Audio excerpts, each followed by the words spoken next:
Hello students, as you all know that we are doing chapter 7 system of particles and rotational motion, and for today our new topic is some rotational quantities in terms of moment of inertia. In our previous video lecture what we have discussed about moment of inertia. Moment of inertia जो कि क्या होता है यहाँ पे rotational analogue होता है किसके लिए, मास के लिए। जैसे कि हम मास को देखते हैं, मास क्वांटिटी रोल प्ले करती है किसी भी लीनियर मोशन में, तो उसी तरीके से यहाँ पे जो हमारे पास मोमेंट ऑफ इनर्शिया है वो मास की तरह ही यहाँ पे काम करती है रोटेशनल मोशन में।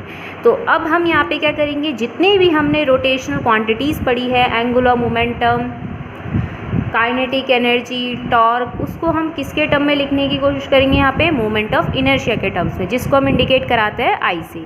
और इसके लिए आपको पता ही है हम यहाँ पे क्या कंसीडर कर रहे हैं, कोई भी एक रिजिड बॉडी कंसीडर कर रहे हैं जिसमें बहुत सारे नंबर ऑफ पार्टिकल्स हैं और हर एक पार्टिकल का जो मास है वो इस तरीके से ले रखा है m1 m2 अप टू कहाँ तक mn तक, और हर एक पार्टिकल जो है जिसका मास हमने इंडिविजुअल मास जो ये ले रखा है उसकी डिस्टेंस एक्सिस ऑफ रोटेशन से r1 r2 अप टू कहाँ तक है rn तक हमने यहाँ पे दे रखी है। ठीक है, तो ये रिजिड बॉडी क्या कर रही है, रोटेट कर रही है अबाउट किस एक्सिस में, z एक्सिस के अबाउट। तो इट मीन्स इसमें फिक्स्ड एक्सिस कौन सी है, यहाँ पे फिक्स्ड रोटेशन जो इसकी एक्सिस है वो है OZ।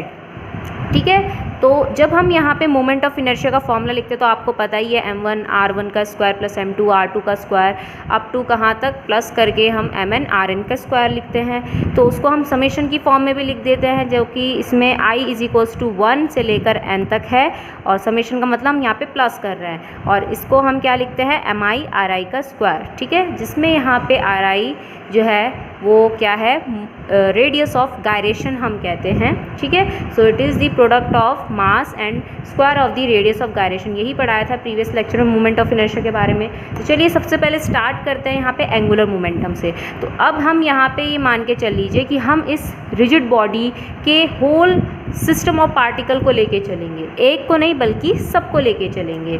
तो इसलिए हम यहाँ पे अगर टोटल मास लिखेंगे तो mi लिखेंगे, और टोटल अगर यहाँ पे हमें क्या देखना है, रेडियस ऑफ गायरेशन देखना है, डिस्टेंस देखनी है फिक्स्ड एक्सिस ऑफ रोटेशन से उन पार्टिकल की, तो ri लेके चलेंगे। जिसमें आपको पता है कि जो लीनियर वेलोसिटी का फॉर्मूला होता है, linear velocity for this rigid body, तो वो एंगुलर वेलोसिटी के टर्म में होता है v is equals to r omega.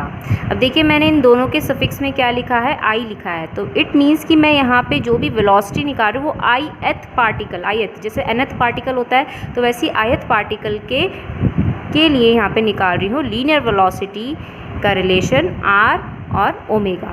तो ये आपने प्रीवियस लेक्चर में भी पढ़ रखा है कि relation between linear velocity and angular velocity क्या होता है, v is equals to r omega. बस मैंने यहाँ पे सफिक्स में क्या लिखा है, i लिखा है, i मतलब ith पार्टिकल के बारे में यहाँ पे बात हो रही है। ठीक है, तो नेक्स्ट इसके बाद लीनियर मोमेंटम का आपने फॉर्मूला पढ़ ही रखा है, m इंटू वी।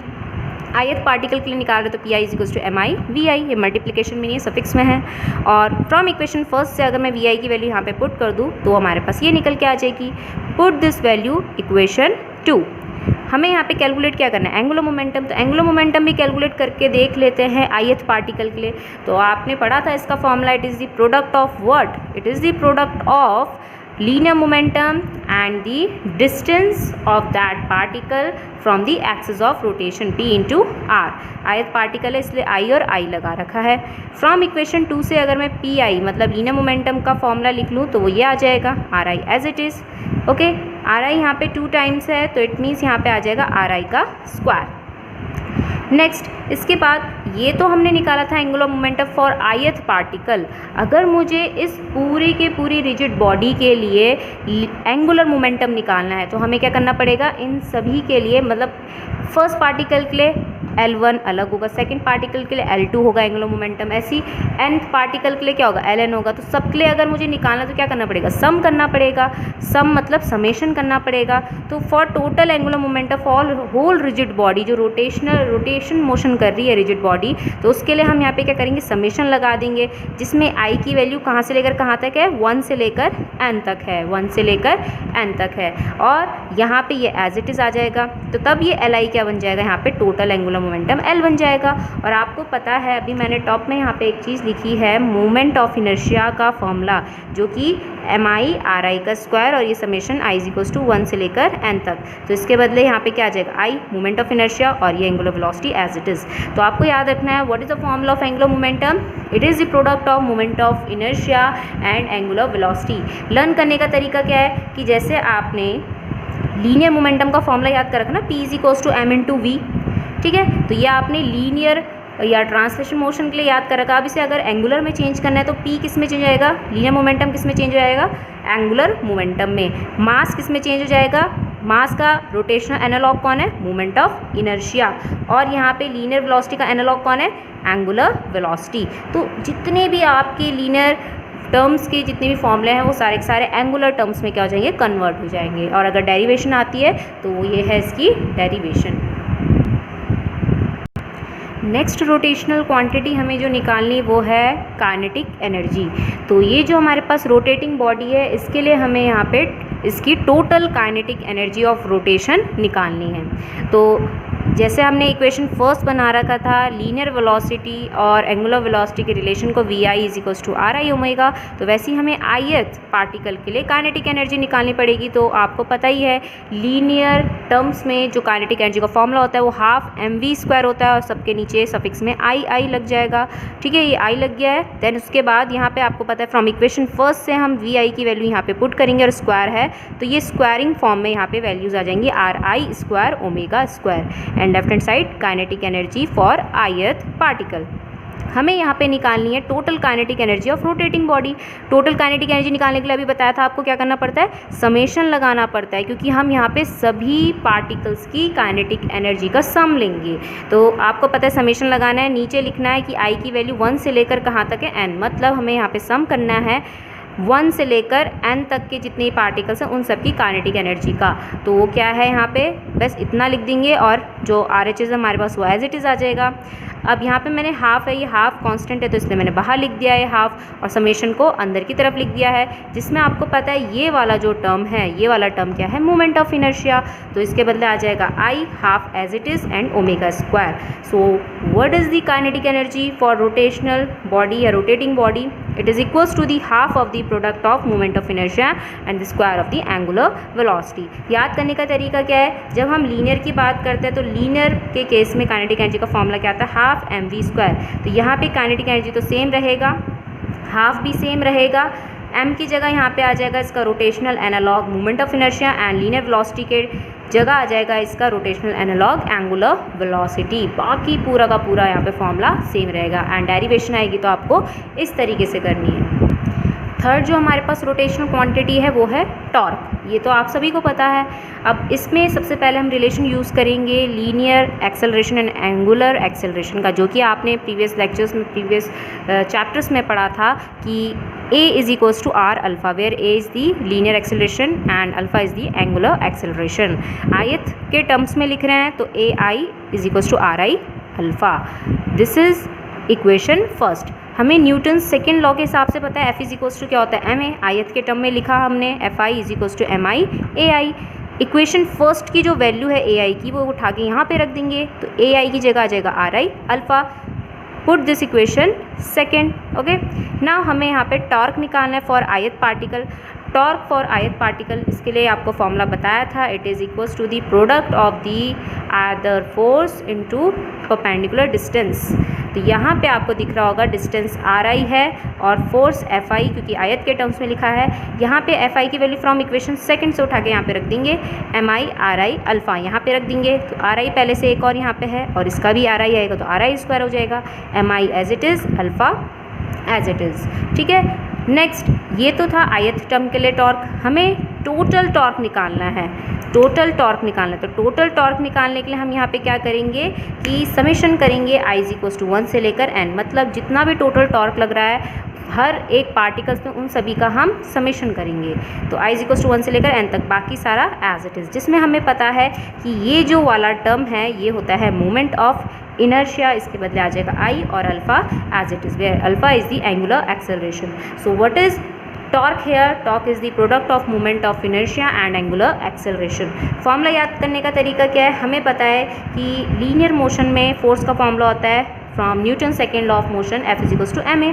तो फोर्स तो यहाँ पे इसका एंगुलर टर्म बन जाएगा टॉर्क, और मास का जो रोटेशनल एनालॉग है वो बन जाएगा moment of inertia, and linear acceleration का रोटेशनल एनालॉग बन जाएगा यहाँ पे एंगुलर एक्सेलरेशन। तो थोड़ा सा यहाँ पे डिस्कस कर लेते हैं मोमेंट ऑफ इनर्शिया और एंगुलर मोमेंटम को, या फिर एंगुलर वेलोसिटी को कंजर्वेशन ऑफ एंगुलर मोमेंटम के टर्म्स में। आपने law of conservation of angular momentum पढ़ा था। ये क्या स्टेटमेंट देता है, if there is no external torque exerted on a system, किसी भी अगर सिस्टम में कोई भी अगर एक्सटर्नल टॉर्क एक्सर्ट नहीं हो रहा है तो उसमें जो टोटल एंगुलर मोमेंटम है वो क्या रहेगा, कांस्टेंट रहेगा। इट मीन्स कि अगर टॉ ज़ीरो हो जाए तो उस केस में उसका जो टोटल एंगुलर मोमेंटम हो जाएगा सिस्टम का वो क्या हो जाएगा, कांस्टेंट। अब आपको फॉर्मूला पता है एंगुलर मोमेंटम का फॉर्मूला क्या होता है, L=I/ओमेगा, और अगर मैं आई को नीचे लेके चल जाऊँ तो L/I=ओमेगा होता है। अब यहाँ पे आपको पता है कि अगर L यहाँ पे कांस्टेंट बन जाए, L अगर कांस्टेंट बन जाए तो हम इसको ऐसे भी लिख सकते हैं कि omega is inversely proportional to moment of inertia. और साथ ही साथ हमें यहाँ पे पता है कि मोमेंट ऑफ इनर्शिया का फॉर्मूला क्या होता है, it is the product of mass and square of the radius of gyration. तो इट मीन्स अगर कहीं पे कोई बॉडी क्या कर रही है, रोटेशन कर रही है अपनी ही फिक्स्ड एक्सिस पे, अपनी ही फिक्स्ड एक्सिस में कोई बॉडी क्या कर रही है, वहाँ पे रोटेशन कर रही है। तो रोटेशन करते टाइम अगर उसका रेडियस ऑफ गायरेशन, अगर उसका रेडियस ऑफ गायरेशन ज़्यादा है, रेडियस ऑफ गायरेशन अगर ज़्यादा है तो उसका मोमेंट ऑफ इनर्शिया क्या होगा, ज़्यादा होगा। फॉर्मूले के हिसाब से देखिए दोनों एक दूसरे के डायरेक्टली प्रोपोर्शन है, तो अगर रेडियस ऑफ गायरेशन ज़्यादा है तो इट मीन्स उसका मोमेंट ऑफ इनर्शिया भी ज़्यादा होगा।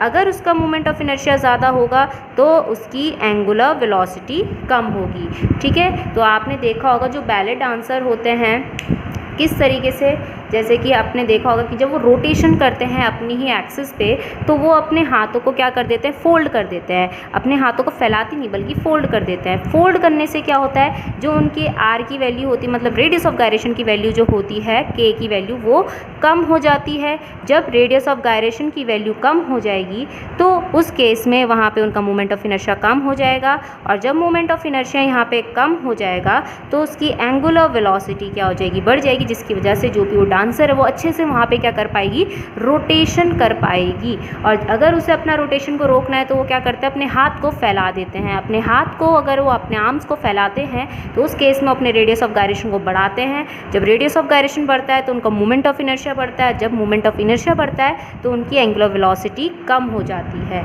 तो ये कारण रहता है यहाँ पे किसका, किसी भी बैले डांसर, अगर आपको रोटेशनल मोशन बढ़ाना है, अपनी एंगुलर वेलोसिटी बढ़ानी है, तो उसके लिए आपको अपना रेडियस ऑफ गायरेशन क्या करना पड़ेगा, कम करना पड़ेगा। ठीक है, नेक्स्ट इसमें ये लास्ट टॉपिक है कि जब हम इससे रिलेटेड कोई भी न्यूमेरिकल्स करते हैं तो यहाँ पे आती है इक्वेशन ऑफ मोशन की बारी। तो इक्वेशन ऑफ मोशन आपने पढ़ा था लीनियर मोशन के केस के लिए, अब आप पढ़ेंगे फॉर रोटेशनल मोशन के केस के लिए। तो लीनियर मोशन के केस के लिए आपको पता है ये जो 3 इक्वेशन मैंने लिखी है, फर्स्ट सेकेंड थर्ड, ये 3 इक्वेशंस ऑफ मोशन है फॉर लीनियर मोशन केस। अब इसी को अगर मुझे रोटेशनल मोशन के केस में कन्वर्ट करना है तो कैसे करेंगे, तो देखिए जो फाइनल वेलोसिटी है उसको हम क्या लिखेंगे, फाइनल एंगुलर वेलोसिटी। तो फाइनल एंगुलर वेलोसिटी किससे इंडिकेट हो रही है, ओमेगा से। यू यहाँ पे क्या है, इनिशियल लीनियर वेलोसिटी, और इनिशियल लीनियर वेलोसिटी को हम किससे इंडिकेट करेंगे, इनिशियल एंगुलर वेलोसिटी, जिसको हम ओमेगा नॉट से कर रहे हैं इंडिकेट। ओमेगा नॉट यहाँ पे क्या है, नॉट यहाँ पे मल्टीप्लिकेशन में नहीं है, सफिक्स में है। यहाँ पे ये इनिशियल एंगुलर वेलोसिटी को इंडिकेट कर रहा है, प्लस एज इट इज़। और ये है कौन सा, लीनियर एक्सेलरेशन। इसका जो रोटेशनल एनालॉग है वो यहाँ पे क्या है, एंगुलर एक्सेलरेशन। टाइम तो यहाँ पे टाइम ही रहेगा, इसका कोई रोटेशनल एनालॉग नहीं है। ऐसे यहाँ पे डिस्प्लेसमेंट है सेकेंड इक्वेशन में, तो डिस्प्लेसमेंट का क्या बनेगा, रोटेशनल एनालॉग एंगुलर डिस्प्लेसमेंट, जिसको हम थीटा से इंडिकेट कराते हैं। सेम यहाँ पे u के बदले omega naught, t as it is, half as it is, a के बदले अल्फ़ा हो जाएगा angular acceleration, and t square as it is. यहाँ पे v square minus u square की जगह omega square minus omega naught square is equals to यहाँ पे 2a ऐसे, यहाँ पे क्या हो जाएगा 2 अल्फ़ा थीटा। अल्फ़ा यहाँ पे एंगुलर एक्सेलरेशन को बता रहे हैं, थीटा यहाँ पे एंगुलर डिस्प्लेसमेंट को बता रहा है। तो ये हमने यहाँ पे कुछ चीज़ें चेंज कर दी है। ऐसे ही आपने जो एक और फॉर्मूला पढ़ा था वर्क डन का फॉर लीनियर मोशन केस के लिए, फोर्स इंटू डिस्प्लेसमेंट पढ़ा था। तो यहाँ पे क्या हो जाएगा, work done for rotational motion कितना हो जाएगा, फोर्स के बदले टॉर्क आ जाएगा, एंड डिस्प्लेसमेंट की जगह यहाँ पे क्या आ जाएगा, थीटा। थीटा मतलब एंगुलर डिस्प्लेसमेंट।